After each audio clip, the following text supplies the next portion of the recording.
Depois de sua visita ao clã Xunbu, Ji-han voa de volta para casa. Sai-young revelou que Sun-il desapareceu depois de ser chamado pelo clã Danui, atraído por uma grande recompensa. Intrigado, Ji-han pergunta o motivo desse interesse. Sai-young explica que é uma história complexa, mas o clã Danui tem seus motivos. Ji-han questiona por que ela não pode contar, e Sai-young responde que é um segredo que ela não pode revelar diretamente, sugerindo que ele descubra por conta própria. Ji-han pondera que, se Sun-il foi chamado pelo clã Danui, tecnicamente não está desaparecido. Sai-young esclarece que o problema é que nem mesmo o clã Danui sabe onde ele está no momento. Ji-han considera isso estranho, e Sai-young explica que, embora o clã Danui possa procurá-lo, o caos atual no país devido à invasão das entidades torna a busca desafiadora. Ao chegar em casa para procurar Shi-yun, Ji-han não detecta sua presença, presumindo que ela esteja treinando em alguma barreira ilusória. Ele então usa o minimapa para localizar Sun-il, agora que pode rastrear membros do clã Xunbu. Para sua surpresa, ele o encontra em Gyeongju, e Ji-han se questiona o que Sun-il estaria fazendo lá. Ji-han decide procurar por mais informações na Cheondidang. Ao chegar na Cheondidang, Ji-han percebe que os arredores estão infestados de entidades, mas o estabelecimento está protegido por uma barreira. Ao se encontrar com a vidente, ele expressa sua preocupação com as entidades do lado de fora. Ela explica que o papel deles é fornecer informações, não lidar com ameaças físicas, o que torna difícil lidar com as entidades. Considerando isso e discutindo o pagamento, Ji-han sugere trocar informações por suas tropas. Ele menciona os golems sob seu comando, oferecendo 30 deles como pagamento. A vidente se surpreende com a quantidade e questiona se isso não seria uma desvantagem para ele, dependendo do valor da informação. Ji-han assegura que está disposto a fazer a troca. Aceitando a oferta, a vidente pergunta sobre o que ele gostaria de saber. Ji-han questiona a vidente sobre os recentes acontecimentos perto de Seokguram, em Gyeongju, onde Shin Sun-il está. Ela pede um momento e desaparece em uma sombra escura. Enquanto aguarda, Ji-han abre a janela de gerenciamento de território para movimentar seus golems. Além dos 30 que ele oferecerá à vidente, ele decide enviar 50 para auxiliar o clã Xunbu. Quando a vidente retorna, ela revela que o clã Danui estava investigando um subespaço em Seokguram. Intrigado, Ji-han pergunta por que precisam de Sun-il. A vidente explica que, embora seja amplamente conhecido que Shin Sun-il é o herdeiro do clã Xunbu, nem todos sabem que ele é o portador da espada de Dan, uma arma mística com uma habilidade peculiar. Curioso, Ji-han indaga sobre essa habilidade. A vidente revela que aquele que possui a espada de Dan não pode morrer na Coreia e ninguém pode forçá-lo a deixar o país, a menos que seja por vontade própria. Ji-han pondera se isso significa que Sun-il é imortal. A vidente esclarece que não se trata apenas de imortalidade. Com a espada de Dan em solo coreano, Sun-il é indestrutível. Ela explica que até mesmo os imortais podem desaparecer se suas almas forem atacadas. Mas Sun-il é diferente. Sua existência está intrinsecamente ligada à espada de Dangun, fixada para a eternidade. Ji-han fica verdadeiramente surpreso com essa revelação, e a vidente observa que é compreensível, já que seu conhecimento ainda é superficial. Ao ser informada sobre os 30 golems a caminho, a vidente reconhece que é o pagamento pela informação. Ji-han explica o processo de troca usando uma janela de transação do sistema, semelhante a como se pode dar ou trocar itens em um jogo. Ele então transfere os golems para ela. De volta à sua casa, Ji-han compartilha a situação com Shi-yun antes de partir sozinho em voo para o local onde Sun-il supostamente está. No céu, ele se depara com uma pequena ilha flutuante. Embora dentro de uma barreira ilusória, ele acha estranho haver uma ilha ali flutuante, já que a barreira é uma dimensão que imita o mundo real, apenas uma sombra da realidade. Para que uma anormalidade como essa ocorra, um espaço específico deveria ser construído ao redor da ilha. Ji-han pondera que esse espaço deve fazer parte de uma barreira extremamente poderosa. No entanto, ele acha estranho não ter sentido nada até o momento, considerando o enorme poder envolvido. Para se precaver, ele libera sua mana, ativando seus buffs de magia preparada. De repente, várias sombras surgem diante dele, revelando-se como sereias que nadam no ar. Ao observar uma delas, Ji-han nota que é uma criada de nível 82. Ele decide procurar pela sereia de maior nível, presumindo que seja a líder. Uma sereia veloz se aproxima dele, parando perto de seu rosto, admirando seu poder e perguntando o que o trouxe ali. Ji-han explica que veio em busca de um amigo, Shin Sun-il, do clã Chunbu, que estava trabalhando para o clã da Nui. A sereia encara Ji-han com olhos penetrantes, como se pudesse ver além de sua alma. Depois de afastar o olhar, ela admite que ele está dizendo a verdade, mas declara que não permitirá sua entrada apenas por causa disso. Ji-han questiona se aquela área é território das sereias. A líder confirma, explicando que são do Geumseong-sila, um dos 10 grandes clãs da Coreia. Ela se aproxima novamente, nadando no vento ao redor de Ji-han, e observa que ele é peculiar, notando a influência de feitiços ocidentais, apesar de sua origem coreana. Em seguida, ela o identifica como o jogador. Após afastar-se novamente, ela lamenta que o clã da Nui tenha sido categórico em sua ordem de não permitir entrada. Ji-han fica sério, ponderando que isso significa que o clã da Nui sabe onde Sun-il está. Ele não está desaparecido. Eles apenas não estão dispostos a dizer. As sereias têm um contrato com o clã da Nui, e ninguém pode entrar sem sua permissão. Como as sereias não demonstraram hostilidade, não seria adequado tentar forçar sua entrada através da violência. Enquanto Ji-han ponderava, a sereia o informa de repente que ele pode entrar, deixando-o confuso. Ela explica que o clã da Nui deu permissão para sua entrada, algo inédito. Ji-han fica alerta, percebendo que o clã da Nui já estava observando seus movimentos. Ele considera a possibilidade de ser uma armadilha, imaginando se eles mantiveram Sun-il ali apenas para atrair Ji-han. As sereias conjuram um portal dimensional, convidando-o a entrar.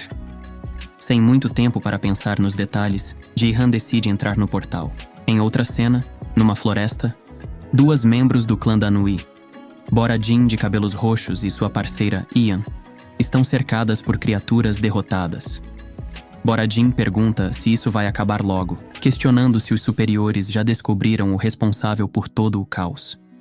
Ian responde que ainda não tem confirmação. Um rugido ressoa no ambiente, e a sombra de uma enorme criatura se destaca sobre elas, ultrapassando até mesmo as árvores. Tranquilamente, Bora-jin comenta que parece que o chefão apareceu. Ian confirma que o alvo foi confirmado. Bora-jin resmunga que, como sempre, o trabalho pesado fica para ela. A criatura gigante e peluda, lembrando um lobo humanoide, salta para atacar Bora-jin, que se defende facilmente com uma mão e a derruba com um golpe certeiro. Bora-jin instrui Ian a limpar a bagunça e purificar a área. Ian abre um portal dimensional que começa a sugar os corpos das criaturas derrotadas. Após a limpeza, ela conjura estacas douradas de energia que formam o símbolo de um hexagrama no chão. Com um encantamento, ela inicia o processo de purificação, fazendo com que as entidades restantes queimem em chamas.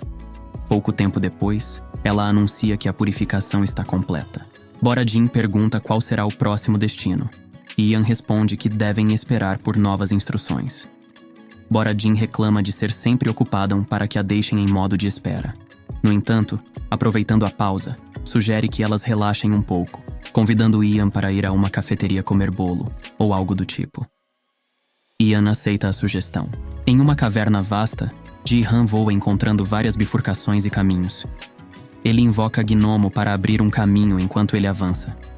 Chegando a um salão lotado de monstros, ele percebe que alguns se destacam.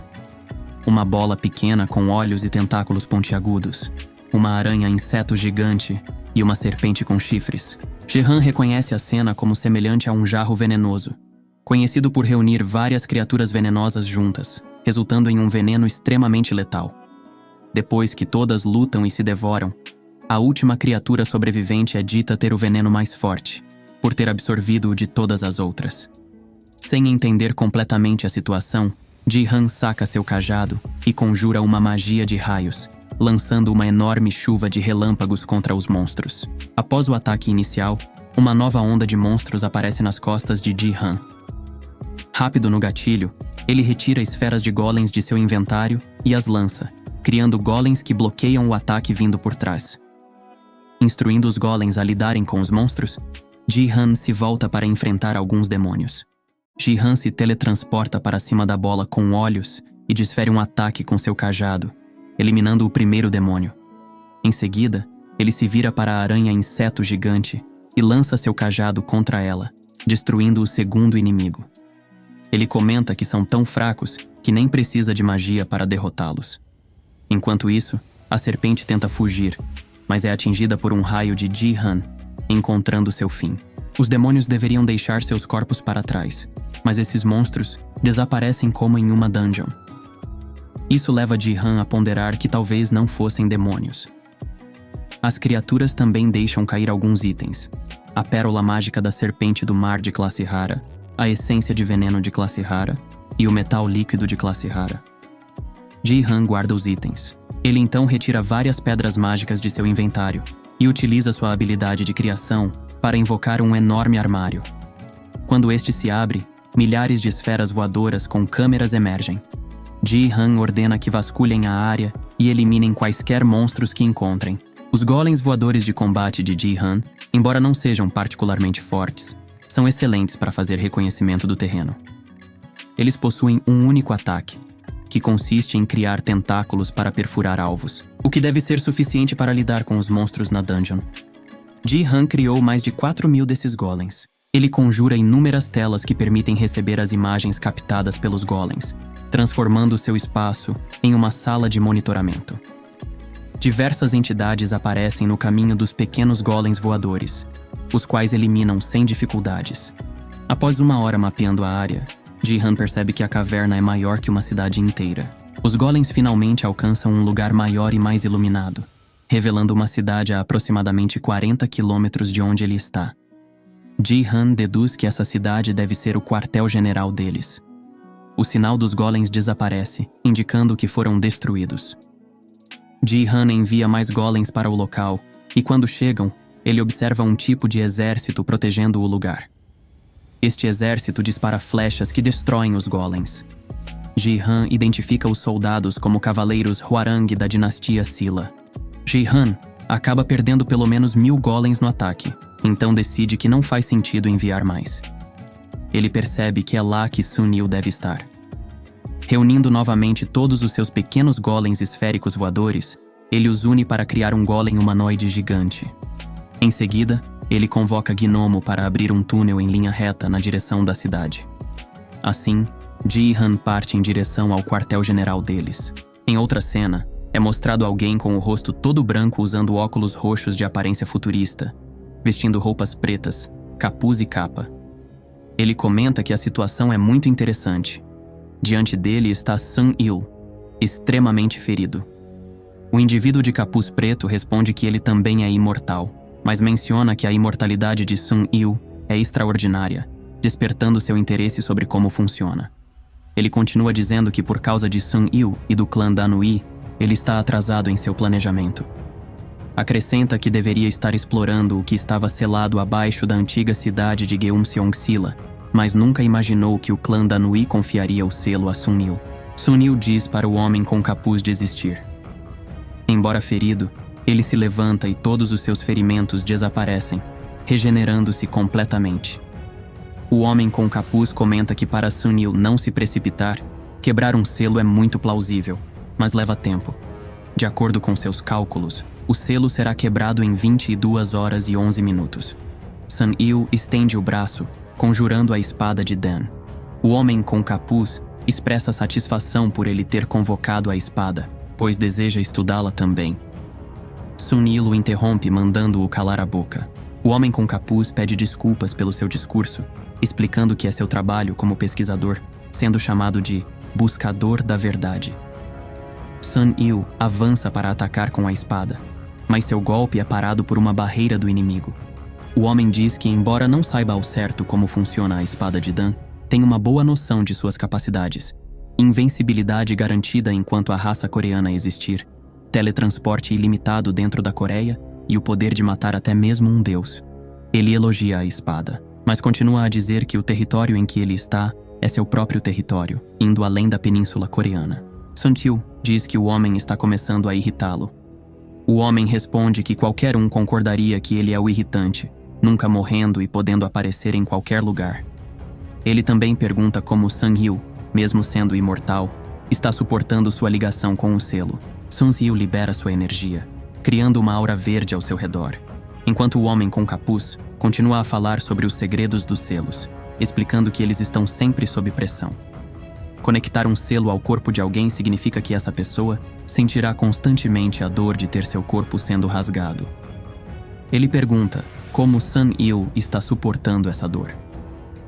Com a espada de Dan em sua mão e uma expressão de raiva, Sun-Hil responde que não é da conta dele. O homem responde que é curioso o motivo pelo qual Sun-Hil está indo tão longe, enquanto Sun-Hil avança novamente para atacá-lo. Em outra cena, Ji-Han chega à cidade no centro da caverna e os cavaleiros Hwarang aparecem. Ji-Han percebe que não são humanos, mas também não são demônios, e estão no nível 99. Os cavaleiros atacam, mas seus ataques não são eficazes contra o gigantesco golem de Ji-Han, enquanto ele próprio se defende com um escudo de mana. No final das contas, Ji-Han declara que esses cavaleiros não passam de vermes fracos. Ele ordena ao seu golem que os destrua, enquanto ele próprio conjura uma imensa bola de fogo, proferindo que vai destruir todos eles. Voltando à cena de Sun-Hil, o indivíduo expressa incredulidade ao ver os ferimentos que causa em Sun-Hil se regenerando cada vez mais rápido. Ele observa que a capacidade energética de Sun-Hil cresceu muito, assim como suas habilidades físicas, algo que não deveria ser possível em tão pouco tempo. Ele questiona se essa também é uma das habilidades da espada de Dan. Sun-Hil sugere que o indivíduo descubra por si mesmo, se puder.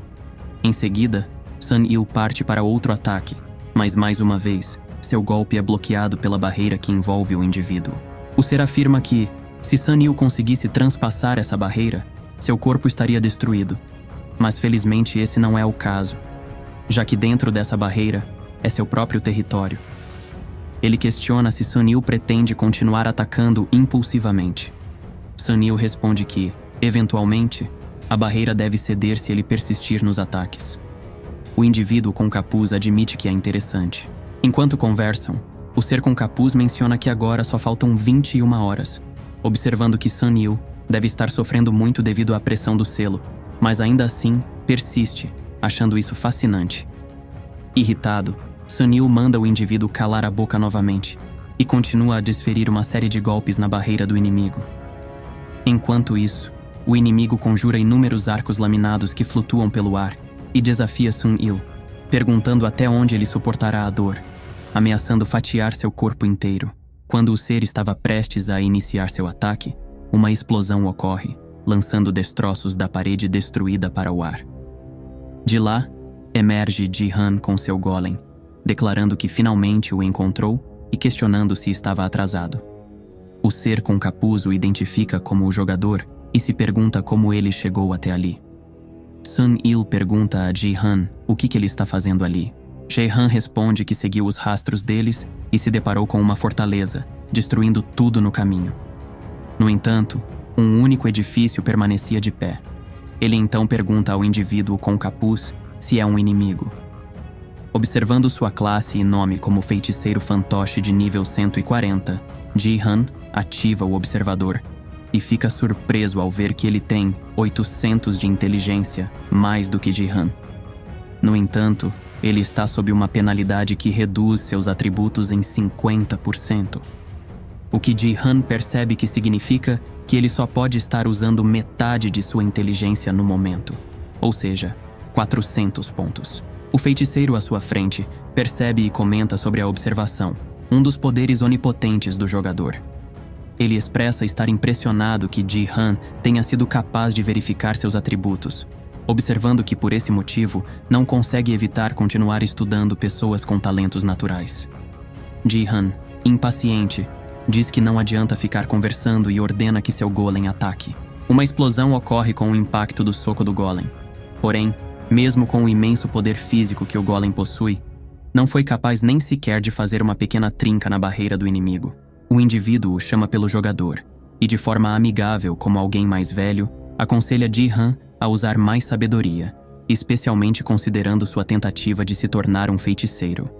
Ele explica que a barreira que os rodeia é uma barreira de distorção espacial, não um escudo mágico comum. Essa barreira distorce o próprio espaço e possui poderes e feitiços físicos, psíquicos e mágicos. Ji-Han, surpreso pela informação, ordena seu golem a desferir uma série de ataques contra o feiticeiro. Enquanto isso, os anéis laminados que flutuavam ao redor do feiticeiro atacam Ji-Han, que se protege com um escudo de mana. Percebendo que o escudo de distorção espacial do inimigo deve utilizar mana para funcionar, Ji-Han combina 6 feitiços em um com seu cajado, criando uma enorme luz dourada. Em um grito, ele ativa a área de neutralização de mana. Com a área de neutralização de mana ativa, Ji-Han começa a cair sem poder utilizar a mana para voar. Ele rapidamente abre o inventário e retira um disco mágico, que usa para permanecer flutuando no ar. Uma imensa luz, semelhante a um raio laser, parte o seu golem ao meio, deixando Ji-Han bastante surpreso. Tanto a defesa física quanto mágica do inimigo eram fortes, e ele derrotou o golem facilmente. Mesmo com a área de neutralização de mana ativada, isso não afetou a barreira de distorção espacial que envolve o inimigo. E parece que não houve influência em seus poderes também. O feiticeiro diz que Ji-Han deveria ouvir primeiro antes de sair atacando, lamentando a falta de paciência das crianças de hoje em dia.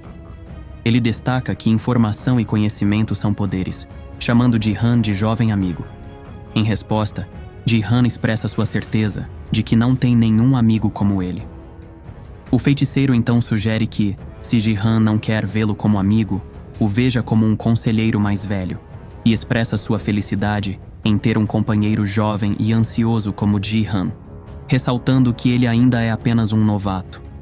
Ele acrescenta que não tem o desejo de machucá-lo, desde que não interfira, e sugere que se Ji-Han apenas observar, pode até acabar aprendendo algumas coisas úteis. Ele diz que a técnica que acabou com o seu golem agora se chama corte espacial. Ele explica que pode controlar o espaço ao seu redor e tem uma compreensão vasta sobre o espaço dimensional. Ji-Han comenta sarcasticamente sobre a tendência do feiticeiro de adorar ouvir o som da própria voz, já que não para de falar. No entanto, Ji-Han reconhece que o feiticeiro tem razão. Criar uma barreira ilusória é, na verdade, uma distorção do próprio espaço. As habilidades desse feiticeiro parecem ser relacionadas ao espaço, o que é evidenciado pelo fato de que eles ainda podem ver e conversar, mesmo estando em espaços distorcidos, sugerindo que som e luz estão passando pelo bloqueio. Ji-Han saca seu cajado e lança um ataque de luz intitulado de Raio Destrutivo. O raio de Ji-Han toca a barreira do inimigo, mas não a transpassa. Em vez disso, é distorcido, contornando a barreira. O feiticeiro comenta que é um bom hábito realizar experimentos e elogia a tentativa de Ji-Han de explorar um atributo óptico baseado no fato de estarem se vendo.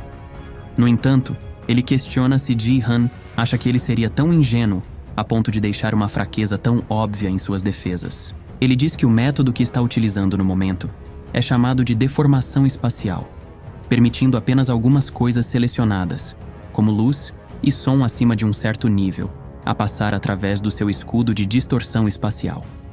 O feiticeiro continua falando incessantemente, enquanto Ji-Han começa a se irritar. Sun Yu se une à cena, subindo no disco onde Ji-Han estava flutuando, e pede para ele se acalmar. Ji-Han pergunta a Sun Yu o que sabe sobre o feiticeiro, mas ele responde que não sabe nada, que ele apenas apareceu de repente. O feiticeiro percebe que Ji-Han não estava o ouvindo enquanto ele falava, e expressa um pouco de tristeza. Em seguida, decide atacar. Ji-Han ordena que seu golem se regenere completamente na frente do feiticeiro, enquanto pede para Sun Yu se segurar firme e se retira estrategicamente da batalha. Sun Yu questiona se Ji-Han simplesmente apareceu sem ter um plano, mas Ji-Han lembra que foi até lá apenas para resgatar Sun Yu e pede um pouco de gratidão.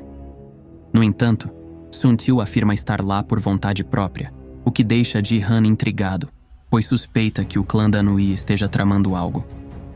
Sun Yu, por sua vez, pede para Ji-Han sair dali, dizendo que pode lidar com a situação sozinho, explicando que são diferentes. Ji-Han pergunta se o que ele quer dizer é porque ele é imortal. Sun Yu questiona onde Ji-Han ouviu isso, e ele responde que foi apenas algo que ouviu por aí, perguntando então qual é o problema de ser imortal. Sun Yu expressa incerteza, dizendo que não tem certeza se gostaria de viver assim. Ji-han comenta que ele parece ter nascido para isso, como um talento natural, observando também o nível de Sun Il, que agora é 135, e pergunta como ele evoluiu tanto. Sun Il responde que precisava ficar mais forte o mais rápido possível, e que existem várias maneiras de fazer isso, comparando isso a um macro. Ji-han, animado, diz que quer saber mais sobre isso. Mas Sun Il indica que esse não é o problema que deveriam estar discutindo agora. Ji-han então pergunta o que ele está fazendo naquele lugar, e Sun Il responde que está mantendo o selo do lírio da água ativo. Ji-han pergunta o que ele quer dizer com manter o selo ativo. Sun Il explica que aquele lugar é uma dungeon de Gyeongseong de Shilla, criada pelo abismo. Ele menciona que já havia contado a Ji-han anteriormente sobre como o ramo japonês do abismo foi destruído em uma guerra. Mas naquela época, o abismo japonês também tentou erradicar a Coreia do mapa. Neste lugar em que estão agora, existe uma bomba daquela operação escondida aqui. Ji-han questiona se a segurança não é meio fraca por este lugar estar guardando uma arma de destruição em massa, como aquele feiticeiro fantoche teria conseguido entrar. Sun Il admite que não sabe como ele entrou, mas afirma que algo está acontecendo. Ji-han pergunta o que exatamente tem nesse lugar. Sun Il responde que é a figura divina de Amaterasu Omikami. Ji-han comenta que já ouviu falar sobre Amaterasu no anime Naruto, mas Sun Il o cala colocando a mão em sua boca. Ji-han então diz que é aquela deusa do sol japonesa dos mitos, e Sun Il confirma. Ji-han pergunta qual a relação entre ter uma figura divina daquela deusa ali e uma bomba.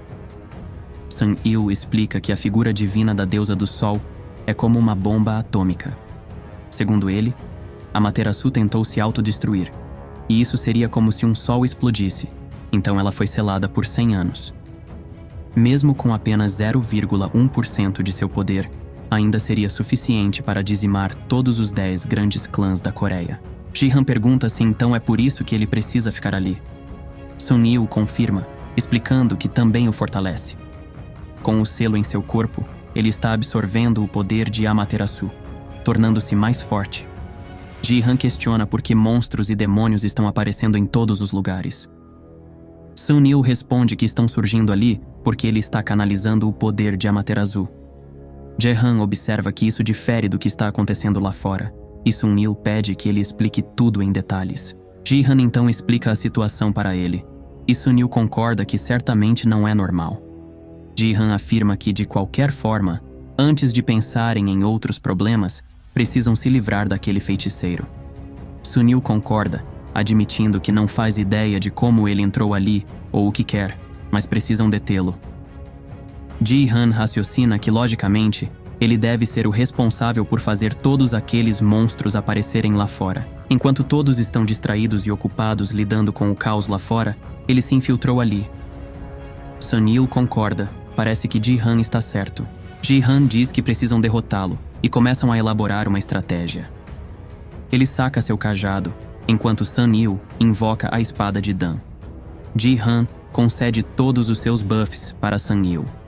Eles percebem que tem vantagem de locomoção, já que a habilidade espacial que o feiticeiro está usando parece limitar o quanto ele pode se mover dentro do local, explicando por que ele ainda não os atacou. Ji-han utiliza sua habilidade de criação para fazer inúmeras orbes de anulação mágica e cria um golem cujo braço se transforma em uma metralhadora. Ele alimenta a metralhadora com as orbes de anulação mágica e começa a disparar. No interior do edifício, o feiticeiro observa enquanto as orbes começam a chegar, metralhando tudo ao redor. O feiticeiro comenta que o jogador realmente consegue ser criativo em suas habilidades e expressa um desejo de ter tido a oportunidade de ter uma conversa mais amigável. As orbes mágicas de anulação têm o poder de desativar feitiços, embora não tenham efeito dentro da barreira do feiticeiro. Ainda assim, impedem que ele conjure feitiços livremente para o lado exterior. Ele observa que, com sua mana atual, seria difícil usar um feitiço de ataque fora dali, elogiando a estratégia brilhante do jogador. Apesar de saber que isso não afeta sua barreira de distorção espacial, o feiticeiro se pergunta como o jogador tentará atacá-lo agora. ele vê imensos projéteis de bala chegando e colidindo com a barreira, percebendo que não são apenas pedaços gigantes de ferro, mas balas com efeitos mágicos espaciais. O feiticeiro reconhece a tentativa de compensar uma distorção espacial com outra, mas acha que não é suficiente. Mais tiros continuam a chegar, e o feiticeiro se questiona se o jogador está tentando superá-lo com força bruta. Ele considera o jogador um tolo. No lado exterior, Sun Il pergunta a Ji-han se é realmente seguro usar essa estratégia. Ji-han responde que, no momento, o feiticeiro só consegue usar 400 pontos de sua inteligência, enquanto ele mesmo tem mais de 700.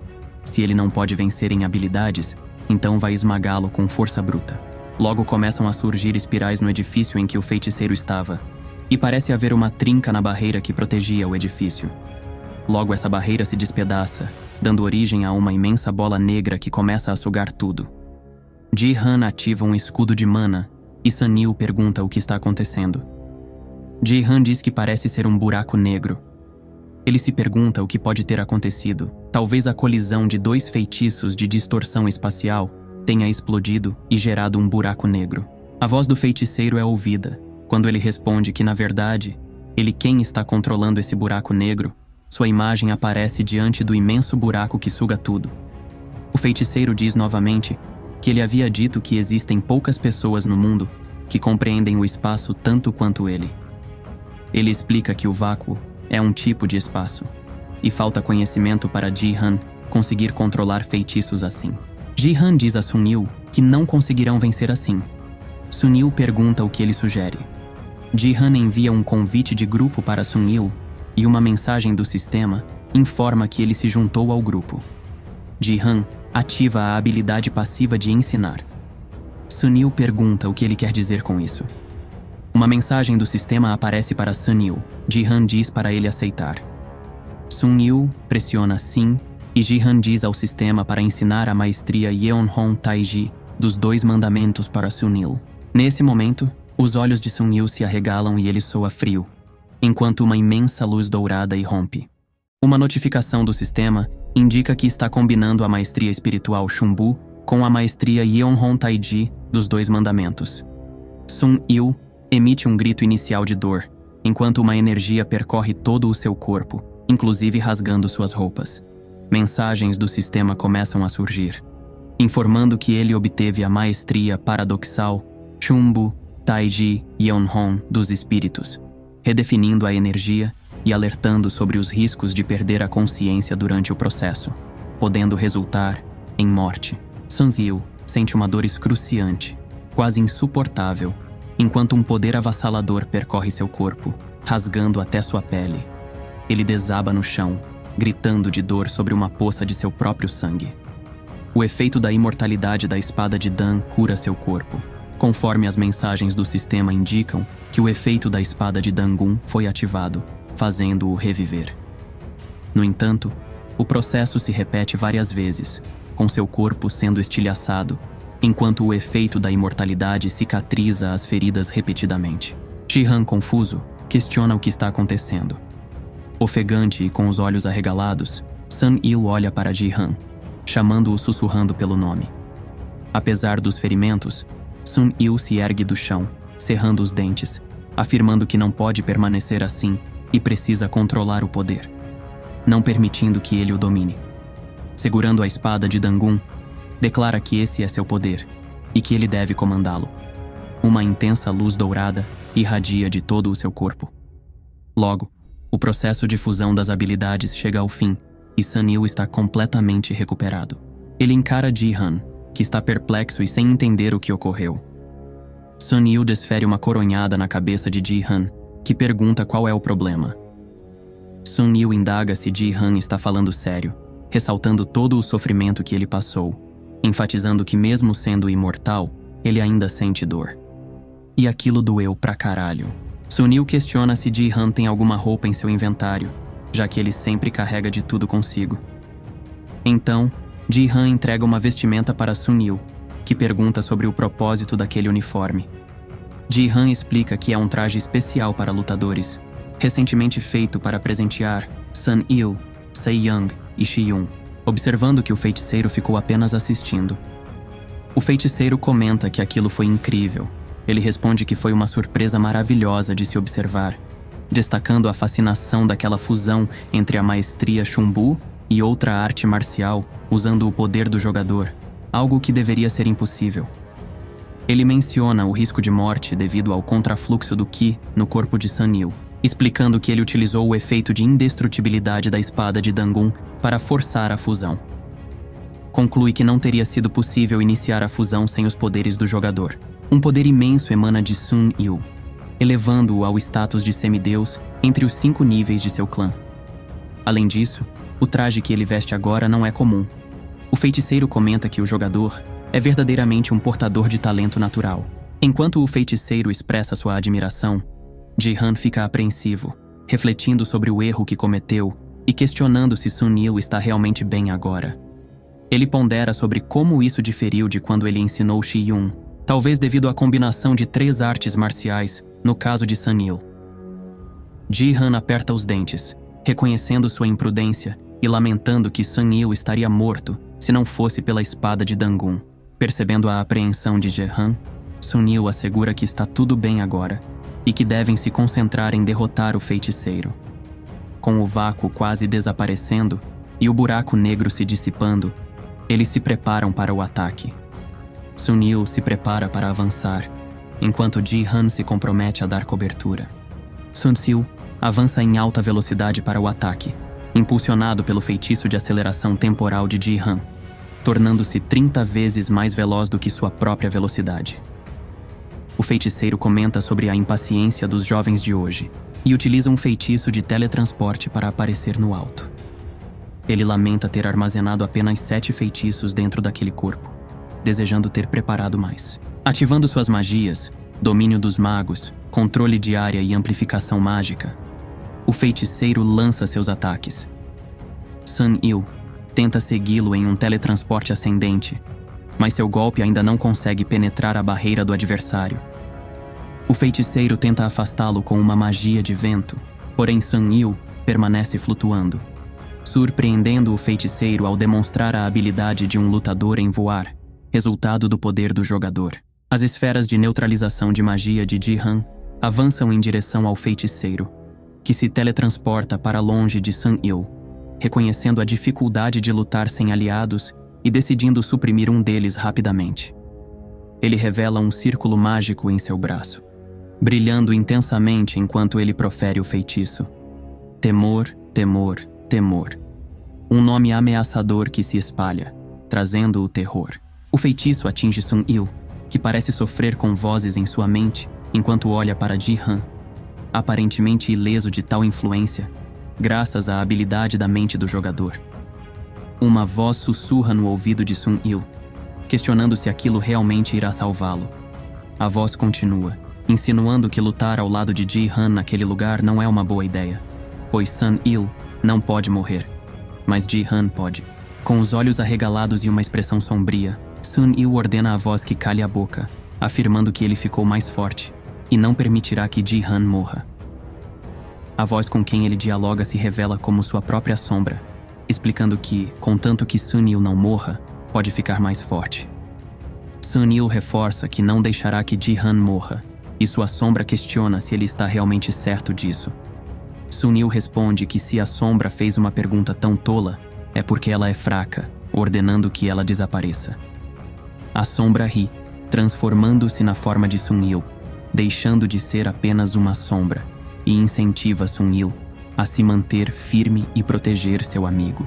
Sun Yu empunha a espada de Dan, liberando sua energia e formando uma aura verde ao seu redor, declarando que não precisa que ninguém o lembre disso. Ele sente sua mente clarear e um poder gigantesco fluindo em seu corpo. Ao superar o medo e alcançar a maturidade mental, sua força física e mental se sincronizam em perfeita harmonia. Embora tenha atingido o nível de semideus há algum tempo, ele não estava totalmente adaptado até aquele momento, mas agora sente-se completo. Sun Yu brande a espada, recitando a maestria de espada secreta dos Chumbu, técnica mental, corte celeste. A técnica atravessa a barreira espacial do adversário, partindo o feiticeiro fantoche ao meio. O feiticeiro admite que é impressionante, reconhecendo que Sunil alcançou o nível das técnicas mentais, ao qual poucos chegaram. Determinado a finalizar a batalha, Sunil declara que é hora de acabar com aquilo. O feiticeiro lamenta que não terá mais tempo para brincar com eles, mas afirma que já comprou tempo o suficiente, o que não importa mais. Sunil ordena que o feiticeiro apenas calhe a boca e morra, desferindo outro golpe de espada que divide novamente o feiticeiro ao meio. Uma explosão irrompe, e Sunil pousa no chão, declarando que acabou. Jihan comemora, elogiando a incrível demonstração de habilidade. Antes que pudessem verdadeiramente comemorar a vitória, a voz do feiticeiro é ouvida, questionando se não é um pouco cruel atacar um homem indefeso, mesmo com seu corpo partido ao meio 2 vezes. Apesar de sua condição, o feiticeiro ainda flutua no ar. Ele admite que não conseguirá continuar lutando em seu estado atual. Jihan responde que ele fala demais. O feiticeiro pede para Jihan não ser tão cruel, pois não sabe como é ficar preso em um laboratório o dia todo fazendo nada além de pesquisa. Ele ainda sugere que não há necessidade de ficarem tão apreensivos, já que seu corpo está danificado demais para lutar. Sunil pergunta se o feiticeiro está sugerindo que eles fiquem apenas conversando por conta disso. O feiticeiro responde, questionando por que não ficariam, já que parece que ambos não têm nada melhor para fazer no momento. Ele então menciona que, embora Sunil tenha aprendido a técnica mental, ainda existem milhares de pessoas mais fortes, sugerindo que ele deveria almejar ser um dos 1000 celestiais. Jihan pede esclarecimentos sobre esse termo. O feiticeiro explica que os 1000 celestiais é o nome dado aos 1000 homens mais fortes do mundo. Jihan pergunta se o feiticeiro faz parte desse grupo. O feiticeiro responde com uma pergunta retórica, sugerindo que ficou óbvio demais, e confirma que é um dos 1000 celestiais. Ele é conhecido como o Senhor das Dimensões Distorcidas, apesar de preferir ser chamado de Buscador da Verdade. Jihan grava esse nome em sua mente para uma pesquisa posterior. Jihan diz que tem algumas questões para abordar, e o feiticeiro encoraja-o a prosseguir, a menos que seja um assunto delicado, pois está sempre aberto a conversas. Jihan pergunta se os monstros que estão surgindo em todo o país são obra dele. O feiticeiro admite estar envolvido, mas não pode reivindicar todo o crédito. Jihan então indaga sobre os planos do feiticeiro. Ele responde que essa questão é um tanto delicada e que não pode responder diretamente, mas assegura que não é a mente por trás de tudo isso. Jihan conclui que essa invasão nunca teve como objetivo quebrar o selo de Amaterasu. Era apenas uma distração. O feiticeiro concorda, admitindo que eles mostraram algo interessante, e decide revelar ao menos qual é o objetivo atual. Ele pergunta se sabiam que para encontrar a árvore de Vidoeiro Divina é necessário buscar outro método. Jihan arregala os olhos com as palavras do feiticeiro.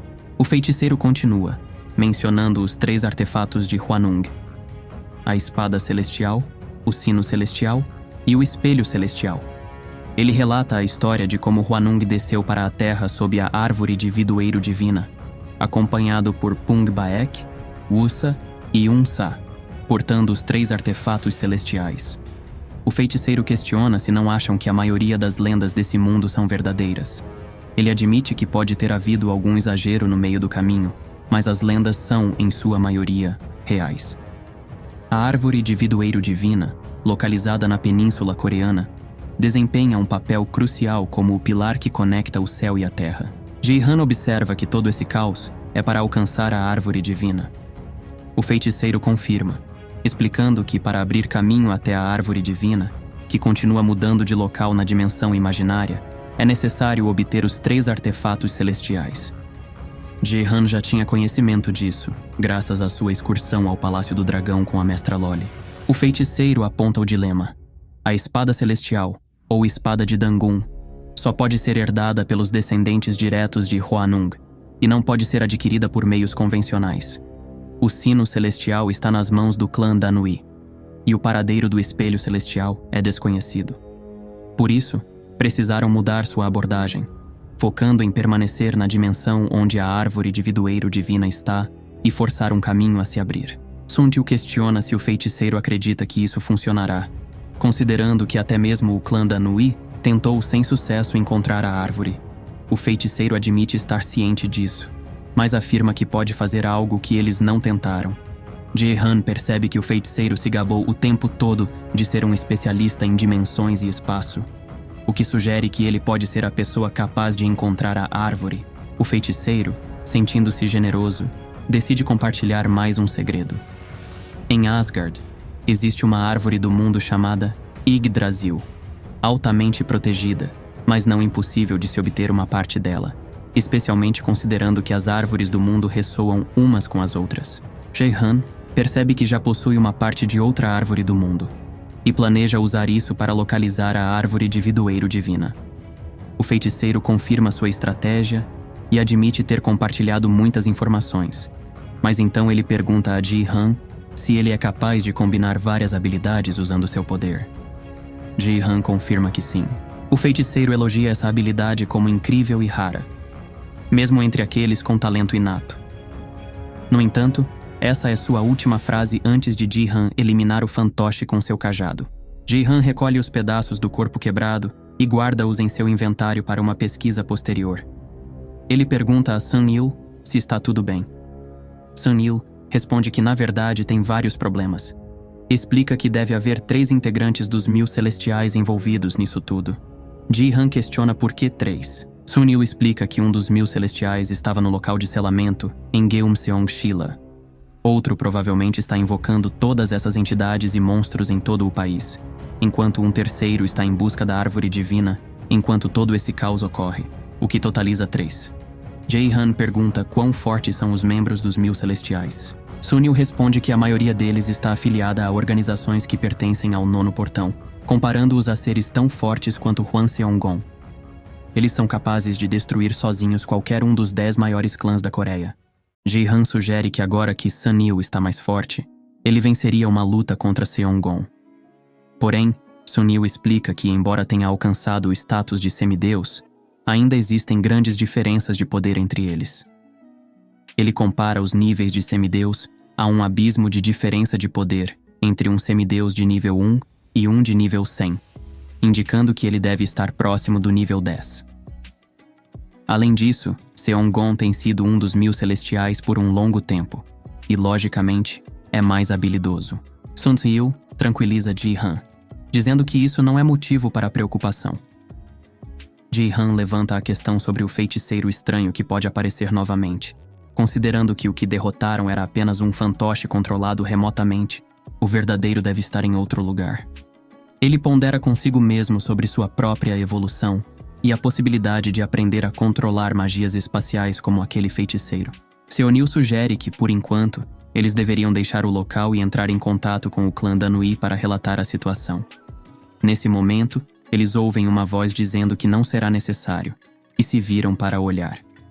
A voz pertence a Bora Jin, a mulher de cabelos roxos, agente do clã Danui, acompanhada por sua parceira, Ian.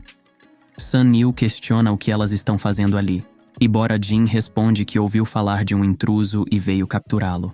Então ela admite que não esperava que o jogador fizesse o trabalho para ela, apenas o enviou para a barreira para ganhar algum tempo. Ji-han reflete que ela sabia o que estava acontecendo e foi ela quem permitiu sua entrada com as sereias. Bora Jin explica que este lugar é único e que ninguém pode entrar sem a permissão do clã Danui. Mesmo se alguém derrotasse os guardas de Gyeongseong-shila, ainda não seria capaz de entrar, pelo menos é o que ela ouviu dizer, foi feito para ser assim. Se alguém conseguisse invadir este lugar, teria que ser no mínimo um dos 1000 celestiais. Ela acrescenta que nunca imaginou que pirralhos como eles pudessem derrotar alguém tão poderoso. A imprudência de Bora Jin em mandar Ji-han para lá, mesmo sabendo da situação, irrita Sun-il, ponderando que ele poderia ter realmente morrido. Ji-han tenta acalmá-lo, lembrando-o de que no final ele não morreu. Bora Jin zomba de Sun-il, chamando-o de muito sensível e questionando se todos os adolescentes na puberdade são assim. Ji-han toma a frente, sentindo-se no direito de receber alguma compensação por ter sido envolvido daquela forma por ela. Ele expressa que não se importaria em ser recompensado. Bora Jin sorri para ele, elogiando sua esperteza e expressando sua admiração por essa atitude. Ji-han então pergunta qual será sua recompensa. Bora Jin revela que trouxe algo para ele, enquanto Ian retira um livro de uma fenda dimensional. Bora-Jean explica que é uma recompensa por ter comprado o tempo que ela precisava.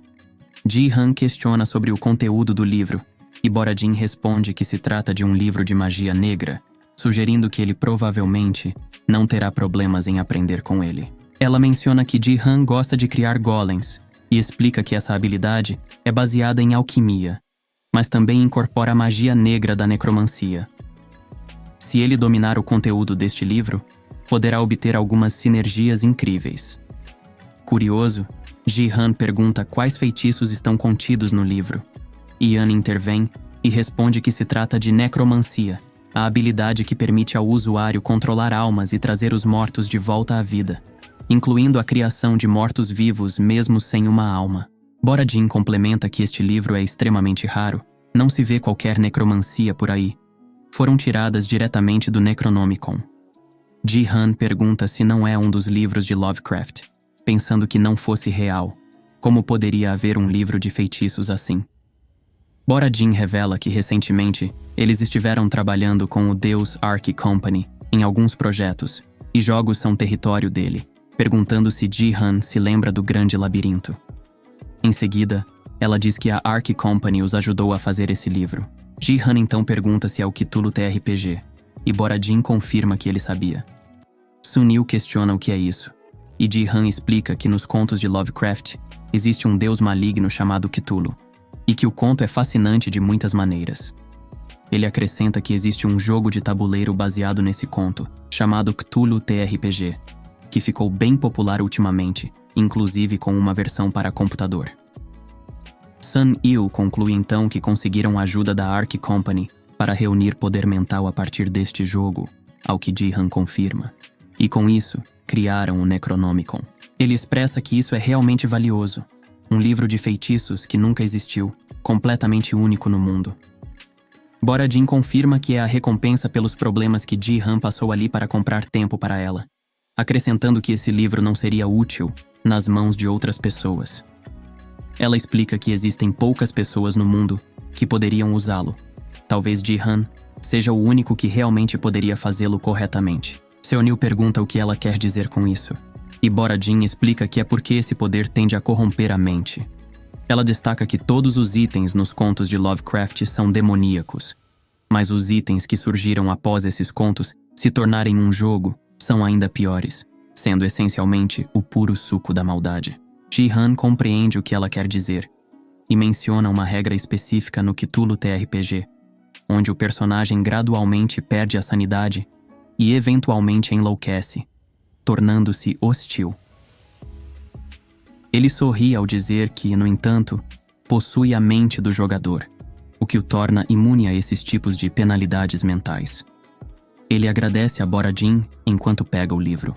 Uma mensagem do sistema aparece, perguntando se Ji-han gostaria de adquirir a habilidade de necromancia do Necronomicon, e Ji-han confirma.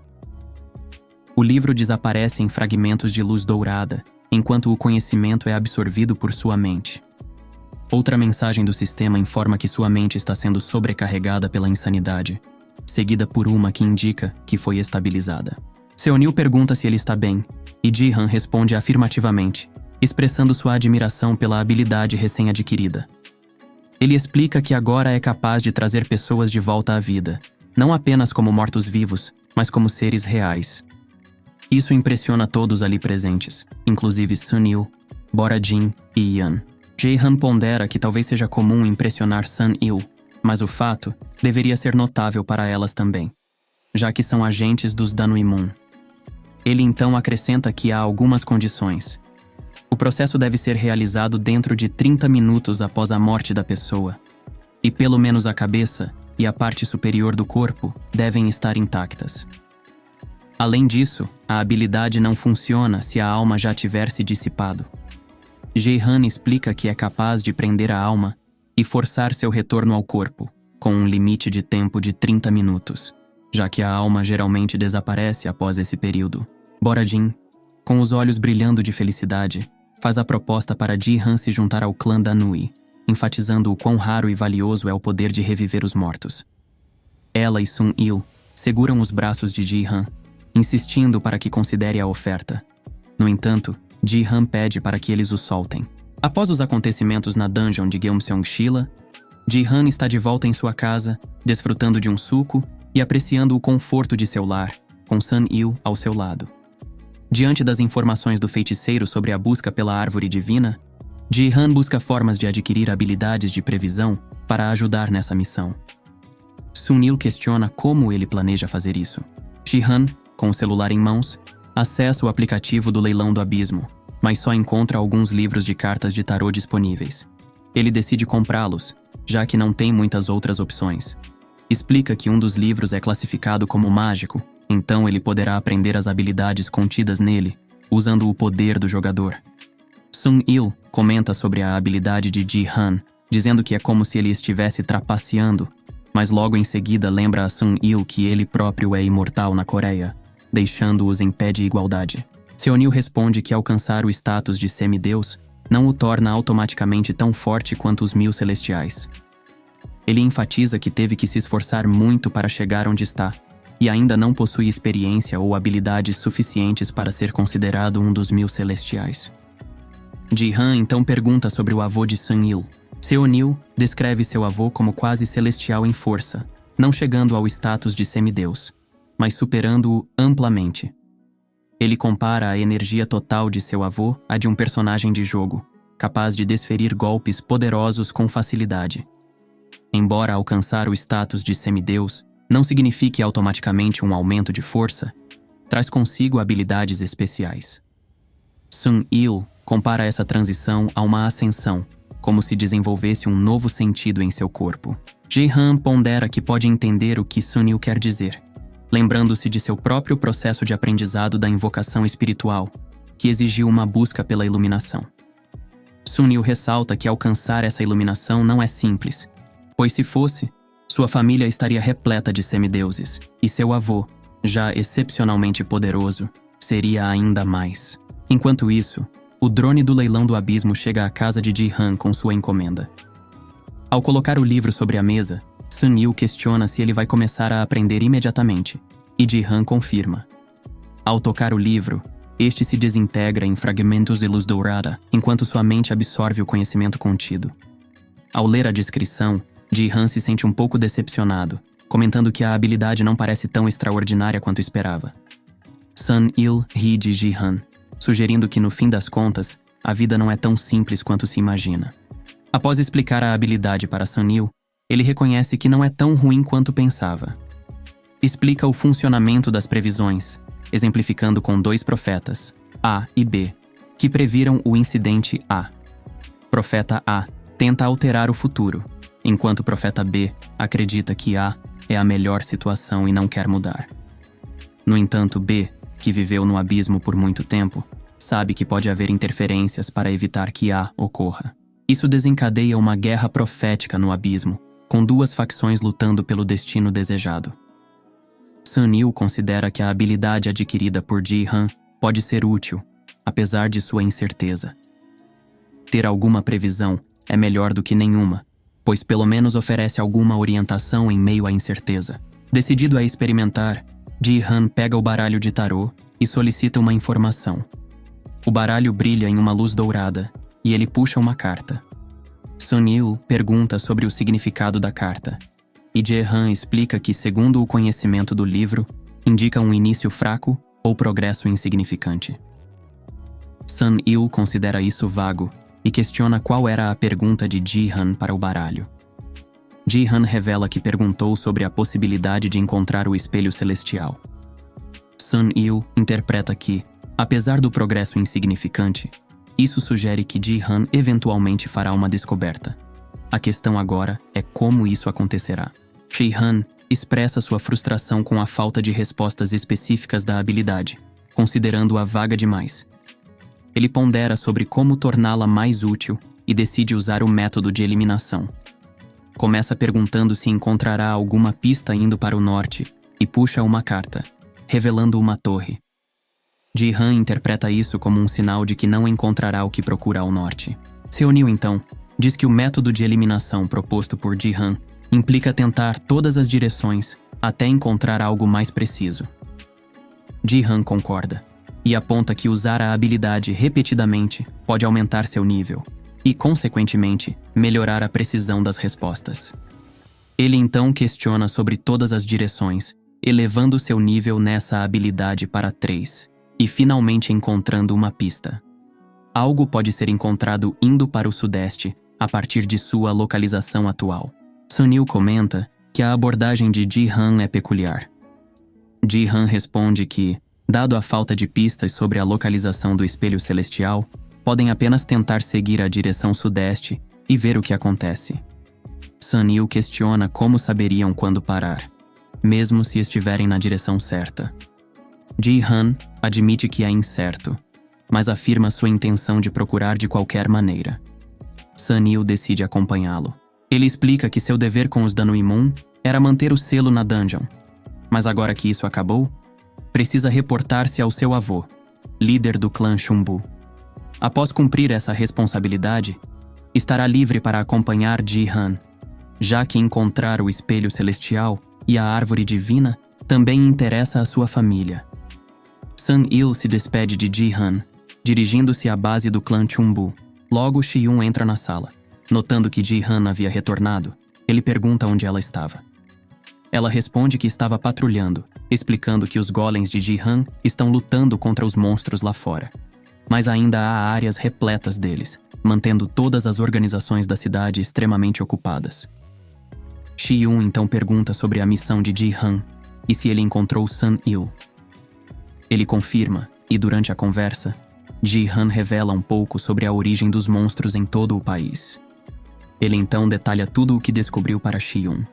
Mais tarde, Sun-il liga para Ji-han, sugerindo que tirem o dia de folga e promete entrar em contato no dia seguinte. Ji-han aceita, presumindo que Sun-il deve estar exausto, especialmente considerando tudo o que aconteceu.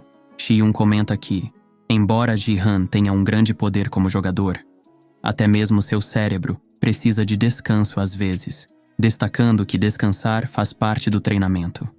Em seguida, ela pergunta se Sun-il, agora que alcançou o status de semideus, é mais forte do que ela.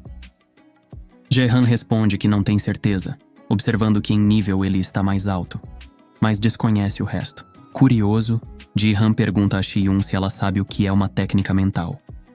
Ela confirma, explicando que as chamas negras encarnadas são, na verdade, um tipo de técnica mental. Ji-han expressa surpresa, questionando se isso é sério. Shi-yun responde perguntando se transformar um corpo vivo em um ser feito de energia pura parece normal para ele. Ela continua, explicando que ter controle completo sobre essas técnicas é extremamente difícil e que a encarnação espiritual é considerada uma habilidade de baixo nível entre as habilidades mentais. Então Shi-yun pergunta a Ji-han se ele está realmente determinado a procurar pelo espelho celestial. Ele confirma sua decisão. Intrigada, ela questiona por que ele deseja empreender essa busca. Ji-han mostra não entender a importância da pergunta. Shi-yun explica que quer saber se alguém o incumbiu dessa missão, se há recompensa envolvida, ou se ele está motivado pela vontade de salvar o mundo. Ela expressa que essa questão a tem incomodado, querendo entender por que ele se envolve em problemas que não são dele, mesmo quando não há benefício aparente. Ji-han responde que não sente que tem muita escolha. Shi-yun pergunta o porquê disso. Ele explica que, se seus amigos estão enfrentando problemas, é inevitável que ele se envolva, pois não consegue abandoná-los. Shi-yun decide acompanhá-lo na busca pelo espelho celestial. Ji-han pergunta o motivo. Shi-yun responde que é pelo mesmo motivo que ele, porque são amigos. É a primeira vez que Shi-yun expressa isso de forma tão clara.